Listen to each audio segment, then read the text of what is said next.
같아요. 저도 뭐 이번에 처음 알긴 했는데 방송작가예요. 원래는 극작가였습니다. 희극을 쓰는, 연극을 쓰는 극작가였는데 기독교 방송국이 생겨나면서 기독교 방송 작가가 되었고 또 아주 유명한 작품들을 많이 냈다고 하더라고요. 근데 이제 저랑 시대가 달라서 제가 이제 아는 건 별로 없었는데, 근데 저분이 총인대학교 전신인 평양신학교를 나왔어요.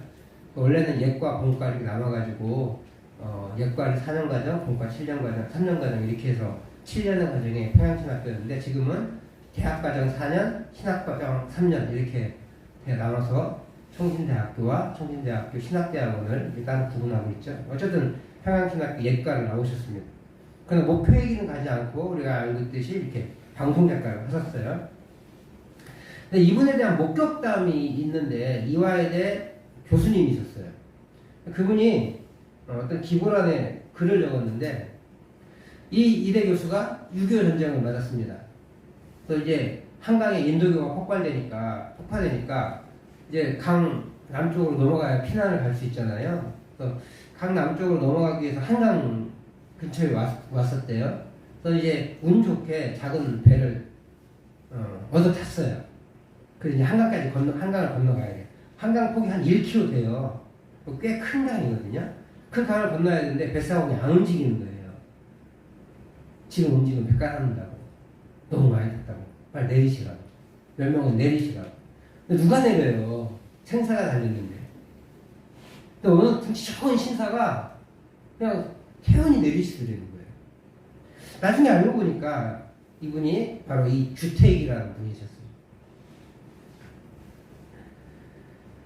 생사를 넘나드는 극한 상황인데, 그리고 지금 배를 놓치면 언제 얻어탈지 기약도 없고, 또 그 사이에 북한군의 공격이 들어와서 죽을 수도 있고, 그러니까 누구라도 안 내렸는데 이분이 그렇게 내리시더라고요. 그러면서 강변의 석양별로 사라졌어요.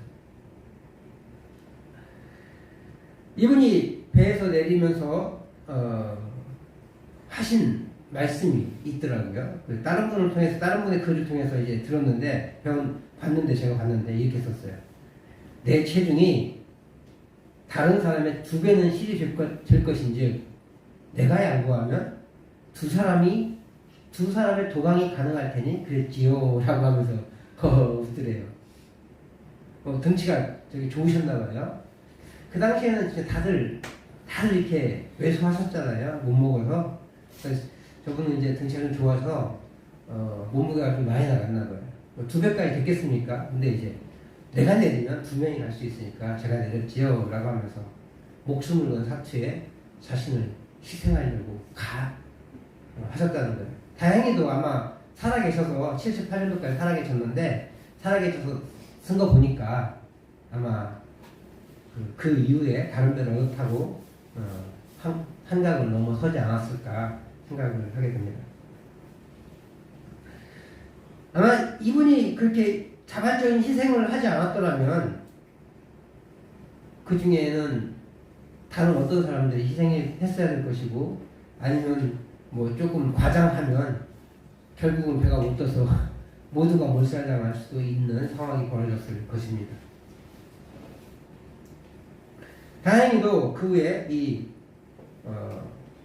주택 선생님이 다른 데를 얻어타고 오셨으니까 망정이지, 안 그랬으면 거기서 어떤 어려움을 당했을지는 알 수 없습니다. 오늘 성경은요, 하나님이 때가 참에 아들을 보내셨다라고 말씀하고 계십니다. 강조점은 때가 찼다는 거예요.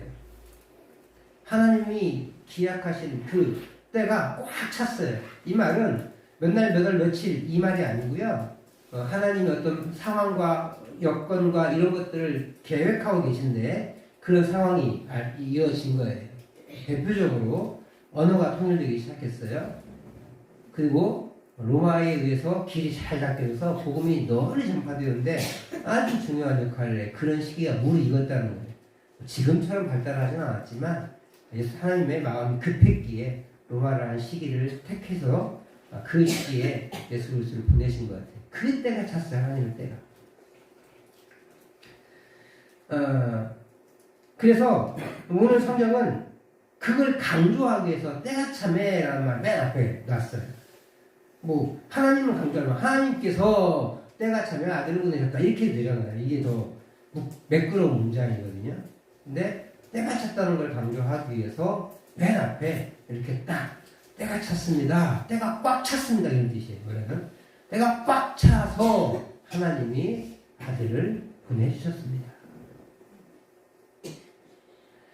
그래서 때가 찼을 때 하나님이 이 땅에 아들을 보내셨음을 얘기하고 있어요. 그런데 제가 오늘 보고 싶은 것은 때가 찼다는 내용보다는 그 예수님을 하나님이 보내셨다는 거예요. 아들을 이 땅에 보내신 하나님의 속뜻은 무엇일까? 물론 아들 예수님을 통해 인류를 구원하시는 것이 목적이지만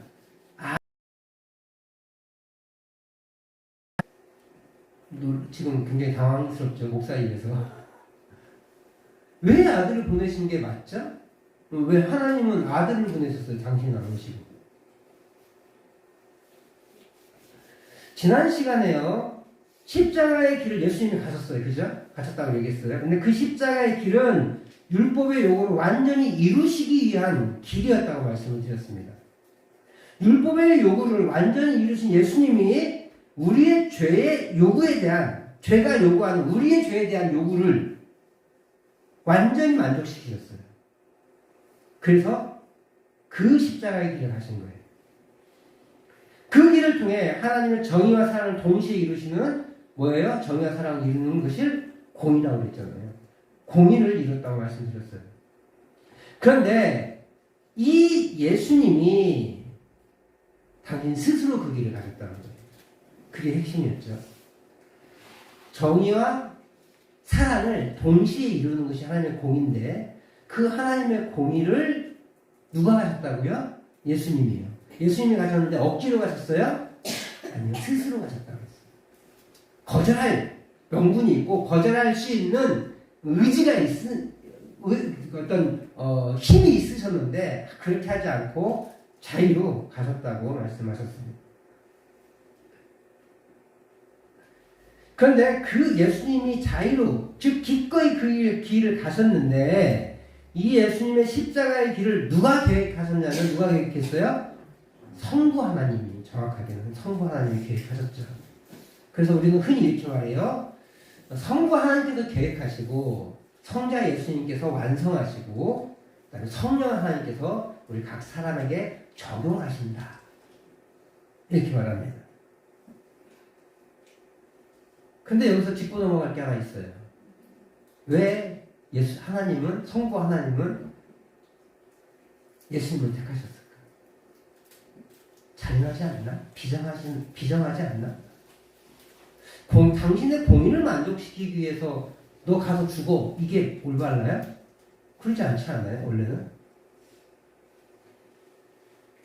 그리고 또 왜 하필 성자 예수님이어야 했을까? 그러나 사실 이 십자가 사건은요, 아들 예수님을 통해서 하나님이 우리를 구속하기 위하여 자신을 낮추시고 죄와 저주가 되신 사건이에요.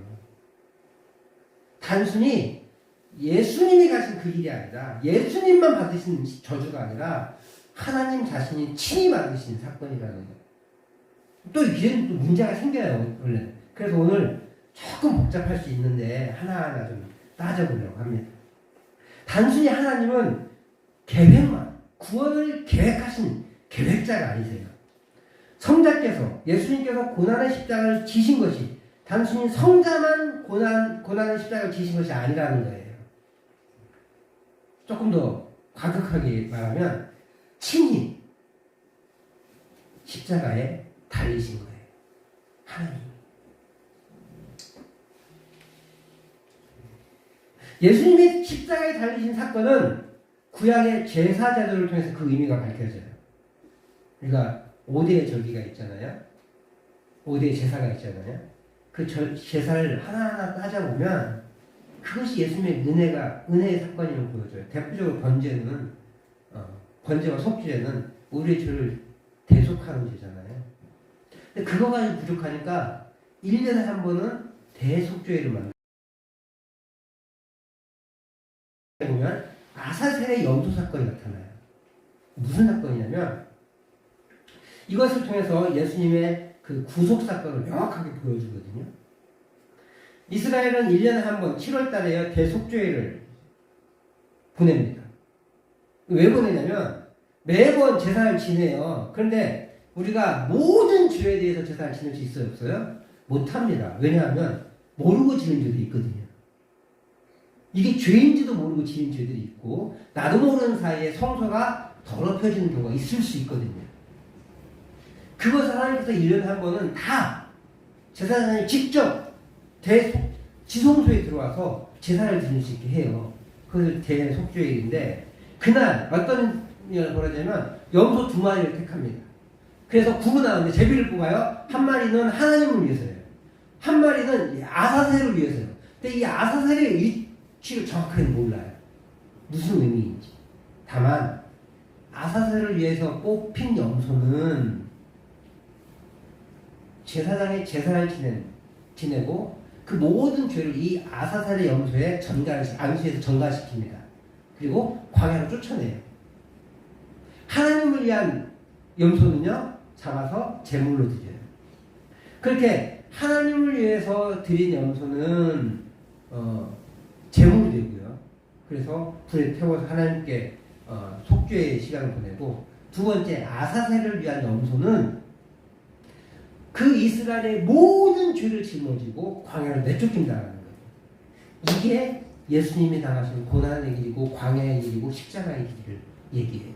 명확하게 이 아사셀의 염소를 통해서 우리가 번제, 속죄제, 속건제, 화목제, 소제 이 모든 것을 통해서도 예수님의 그 구원 사역이 의미가 밝혀지지만 더 명확하게 예수님이 어떤 고난을 당하시고 어떤 의미를 가졌다는 그것을 명확하게 보여주는 것이 이 대속죄의 아사셀을 위한 염소초소 2마리예요.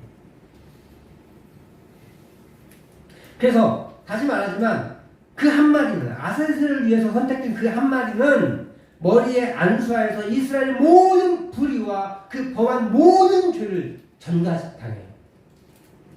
그리고 그 죄를 지고 광야에 내몰림 당하는 거예요. 이 염소가 죽었을지 안 죽었을지 알 수는 없어요. 근데 광야에 가장 험한 골짜기를 보내거든요. 가장 비참하게, 비통하게 죽었을 확률이 매우 높습니다. 이것이 바로 주님이 가신 십자가의 길임을 이 아사셀의 염소를 통해서 보여줍니다. 그 십자가의 길을 통해 우리 인류의 죄를 대속해 주신 거예요. 우리 주님께서. 뿐만 아니라 예수님이 언제 돌아가세요? 6월절에 돌아가세요. 또 우리 마가복음 묵상하면서 그 6월절 어린 양을 어제 좀 어려운 본문이긴 했는데, 어제 본문이 그 6월절 어린 양 잡아서 6월절 식사를 하시는 장면이었잖아요. 그리고 오늘 본문이 최후의 만찬을 이야기를 하신 거고, 이 6월절에 돌아가신 것은요 예수님이 6월절에 어린 양과 같기 때문에 그래요. 그 6월절 어린 양의 피로 6월절 어린 양의 피로 이렇게 찬양도 많이 하잖아요. 이 6월절의 천사가 이스라엘 집에 넘어간 것은 뭐예요? 뭐 때문이에요? 이스라엘 민족이기 때문입니까? 아니면 다른 이유가 있습니까? 다른 이유가 있죠. 뭐예요? 좌우설주와 이방에 양의 피가 발라져 있느냐 안 발라져 있느냐. 그 안에 들어가 있는 사람이 이스라엘 백성이냐 이방이냐는 중요하지 않아요. 피가 발라져 있느냐 안 발라져 있느냐의 차이. 대부분 누가 발랐을까요? 이스라엘 백성이 발랐겠죠. 그리고 그 중에는 이스라엘 백성임에도 불구하고 와 귀찮게 뭐하는 짓이야? 라고 하면서 안 바른 백성이 있었을 것이고요. 두 번째로 이스라엘 백성이 아님에도 불구하고 뭔가 좀 이상하다. 9가지 재난이 싹 지나가고 보니까 저 이스라엘이 믿는 하나님이 진짜 하나님이실 거다 라고 믿으면서 믿음이 없지만 정뭔가는 잘 모르겠지만 그렇게 염소를 바른 사람, 양의 피를 바른 사람들도 있을 거라는 거예요. 그 사람들도 넘어갔어요. 유언을 당했어요. 피가 발라져 있으면 넘어가고 피가 발라져 있지 않으면 그 집의 장자가 죽습니다. 초태상 모두가 죽어요. 사람 피만 넣는 게 아니라 이것이 하나님의 심판이었고 동시에 구원이었어요. 그러니까요, 이 6월절 어린 양의 피는요, 구원이시면서 동시에 심판이에요. 이것은 동시에 뭐가 돼요? 예수님의 십자가 사건이 우리에게는 구원이고, 십자가 그늘 안에 있는 우리에게는 구원이고, 십자가 그늘 밖에 있는 자에게는 심판이 된다는 것을 의미해요. 양의 피가 발라져 있다는 것은 양이 죽어 그 집안의 피를 대속했다는 거예요. 원래 누구의 피가 하나님께 올라가야 돼요? 장자, 그리고 초티색, 모두의 피가 올라가야 되는데 양의 피가 대속했기 때문에 그 피를 하나님 받으셔서 그 집은 넘어간 거예요. 죽은 거라고 인정하고. 대속했다는 의미, 죄를 담당했다는 의미예요. 우월절의 어린 양이 목숨을 잃고 그 피가 좌우 설주가 임방에 발라졌던 것처럼 죄를 담당했다는 의미는 죽음을 상징합니다. 대속했다는 것은 죽음을 상징해요. 아사랴의 염소가 그랬죠. 그리고 6월절 어린 양이 그랬습니다.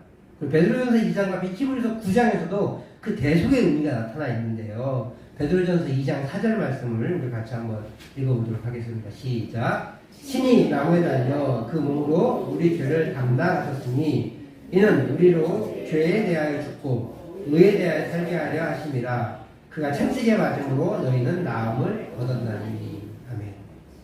신이 나무에 달리셨다. 나무에 달려서 어떻게 됐어요? 돌아가셨죠. 죽으셨습니다. 그래서 우리 죄를 담당하셨다. 그리스도께서 고난을 받으신 이유는요, 우리의 죄를 담당하시기 위함이었습니다. 그 죄를 담당한다는 말은 우리가 예수님을 통해서 알듯이 죄의 형벌을 당한다는 거예요. 그냥 죄를 알았어 이게 아니라 형벌을 당하는 거예요. 죄의 형벌. 문제는 이 죄의 형벌이 뭐밖에 없어요? 감옥 몇 년 이게 아니라 죽음밖에 없어요. 오늘 아침 매일 성경 본문 묵상 마가복음 14장 24절 말씀에 보면은 예수님이 자원들을 감사기도를 드리시는데 이것은 많은 사람을 위하여 흘리는 나의 피 곧 언약의 피니라 라고 말씀하세요. 묵상하신 거 기억나시나요? 오늘 안 하셨으면 이따가 꼭 이 말씀을 다시 한번 깊이 묵상하시기 바랍니다. 많은 사람을 위해 피를 흘리셨다는 말은 많은 사람을 대속하기 위해 죽으셨다는 말이에요.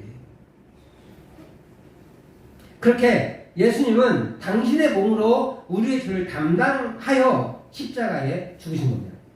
그러면 이 십자가에 달리신 그리스도는 어떤 분이냐, 이게 또 중요해요. 왜냐면 예수님이 그냥 사람이어도 안 되고 또 그냥 하나님이어도 안 되거든요.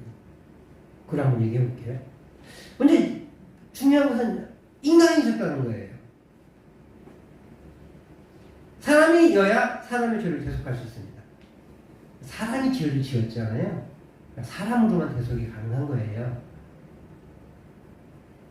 그러나 문제는 예수님이 단순히 사람이셨다면, 그러니까 오롯이 사람이셨다면 그 대속의 효력은 영원할 수가 없어요. 한 사람이 죄를 지었는데 한 사람을 위해서 한 사람이 죽어야지. 만약에 우리 교인 여기 20여 분이 앉아 계신데 20여 명을 위해서 내가 죽겠습니다 그러면 내가 20분 죽어야 되는 거예요. 근데 나는 한 번밖에 못 죽잖아요. 그러니까 나는 여기서 한 명을 골라야 되는 거예요. 인간이라면. 또한 사람으로서 그리스도가 강조되면 어떤 일이 벌어지냐면요, 성부 하나님께서 아주 비상하신 아버지가 되는 거예요. 책임전가하신 거거든요.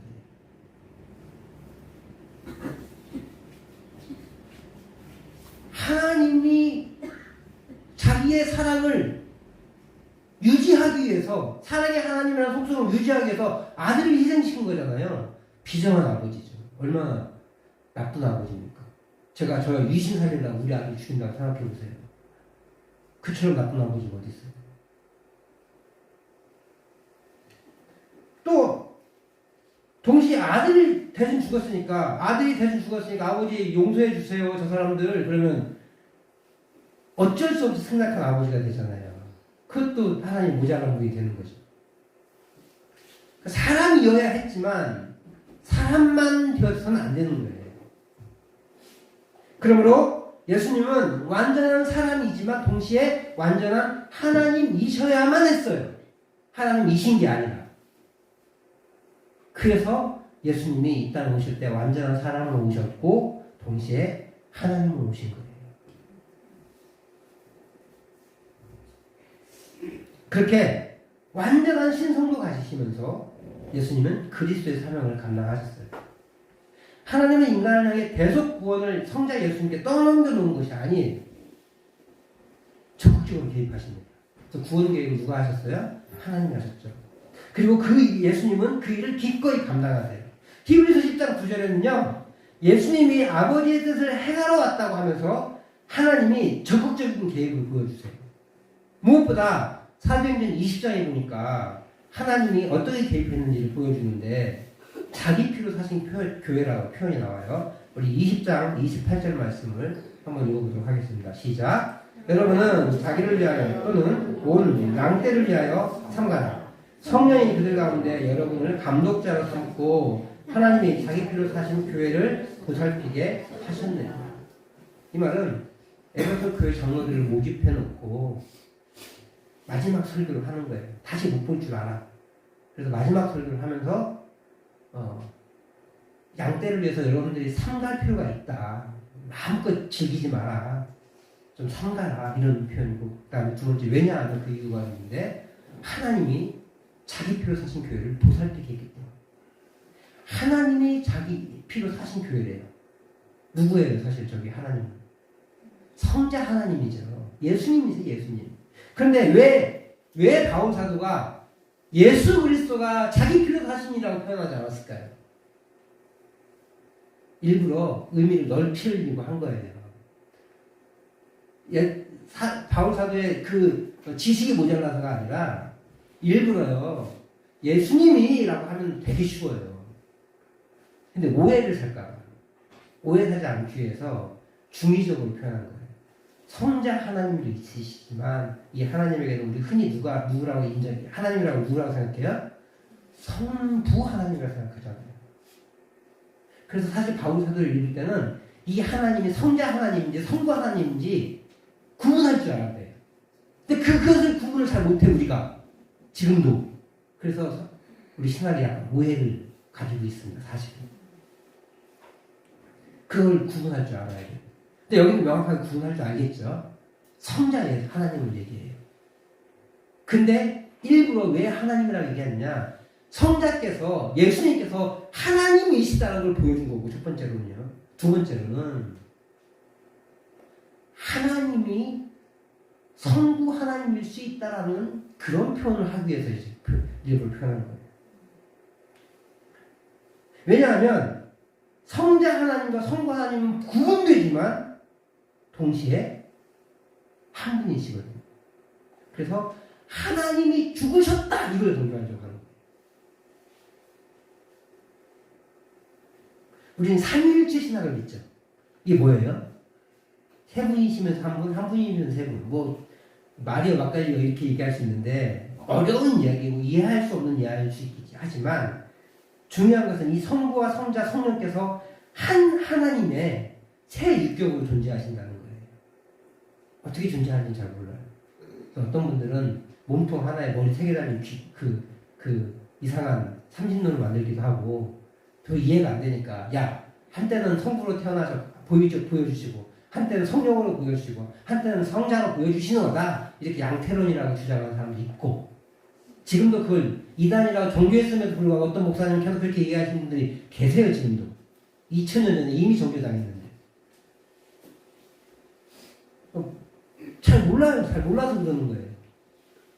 우리가 삼위일체 하나님을 정확하게 그림을 그릴 수가 없으니까. 다만 분명한 건 한 하나님이신데 위격이 다르시다. 그러나 영광과 권능은 동등하시다. 이거밖에 그의 신앙으로 고백할 수밖에 없는 거예요. 하지만 핵심은 한 하나님이시라는 거예요. 이 사도행전 20장 28절은 예수님이라고 하지 않고 하나님이라고 표현하면서 그분이 우리를 대속하신 분이 인간이신 예수님을 강조하지 않고 성부와 성자가 한 하나님임을 기억하게 하시는 거예요. 그래서 십자가는 성부 하나님께서 그리스도 안에서 그를 통하여 이루신 것이다. 누가 이뤘어요? 그래서 성부 하나님을 이루신 거예요. 누굴 통해서요? 성자가 예수 하나님을 통해서. 그러므로 성부께서 아들을 비정하게 내주신 것이 아니라 성부 하나님도 같은 고난을 겪으신 거예요. 우리가 구분하기 쉽게 성부의 하나님께서 구원을 계획하시고 성자 예수님께서 이루시고 성령께서 적용하신다 이렇게 표현을 하지만 실제는 성부 하나님도 같은 고난에 동참하셨다는 거예요. 하나님 자신이 희생하셔서 우리를 예수 그리스도를 통해 대속 구원을 이루신 거예요. 좀 어렵지만 우리 하나님도 구원사에게 직접 관여하셨다는 것을 기억해야 됩니다. 오늘 이 구속을 위해 십자가에 달리시는 그 길을 가려고 예수님이 예루살렘 성에 입성한 날을 기념하는 종려주일입니다. 하나님의 그 낮아지심의 길이 바로 종려주일이라는 거예요. 그래서 예전에는 고난주일이라고 불렀죠. 그리고 한 주간을 지나는 것을 고난주간이라고 얘기해요. 실제로 한 주간은 우리가 그냥 고난주간이라고 계속 놔두지만 고난주일을 우리가 종려주일로 바꾼 것은 최종이 예수님 이 입성이 최종적인 것이 승리였고 또 종려가지도 흔들었다고 해서 그것이 승리를 상징하는 것이기에 우리가 종려주일로 이름을 정정해서 지키고 있는 겁니다. 사랑하는 성도 여러분, 오늘 우리 하나님은요 친히 낮아지셔서 십자가의 대속을 이루시는 길을 가셨습니다. 그러므로 우리가 친히 죽음의 모욕을 피할 수 있을지는 몰라요. 그죠? 죽어야 되는데 안 죽잖아요. 그러나 우리는 하나님 앞에서 부끄러움을 면허할 수는 없어요. 그 대속의 은혜를 온전히 받아들여야 하나님 앞에서 자신을 드릴 수 있는 거예요. 하나님 앞에서 우리가 있잖아요. 막 내 모습을 가리려고 할 필요가 없어요. 가려지지도 않아요. 누가 그랬습니까? 아담과 하와가 범죄한 이후에 아담아 어디 있느냐 하니까 하나님 내가 창피해가지고 숨었어요. 이렇게 얘기하잖아요. 네가 벌거벗은 걸 누가 얘기했느냐.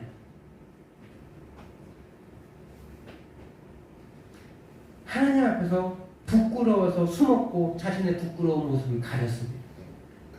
그러나 그들이 가린 나뭇잎은 금방 말라버리죠. 마르면 부스러져서 아무 의미가 없어지는 거예요. 그래서 하나님께서 어떻게 하셨습니까? 가죽옷을 지어 입히셨대요. 가죽옷을 지어 입혔다는 말은 그 가죽의 주인인 동물이 죽었다는 것입니다. 그리고 가죽옷을 지어 입혔다는 것은 그 부끄러움이 계속해서 여전히 가려지는, 말라서 비틀어서 없어지는 것이 아니라 마르는 일이 생기지 않도록 하는 일이 되는 거죠.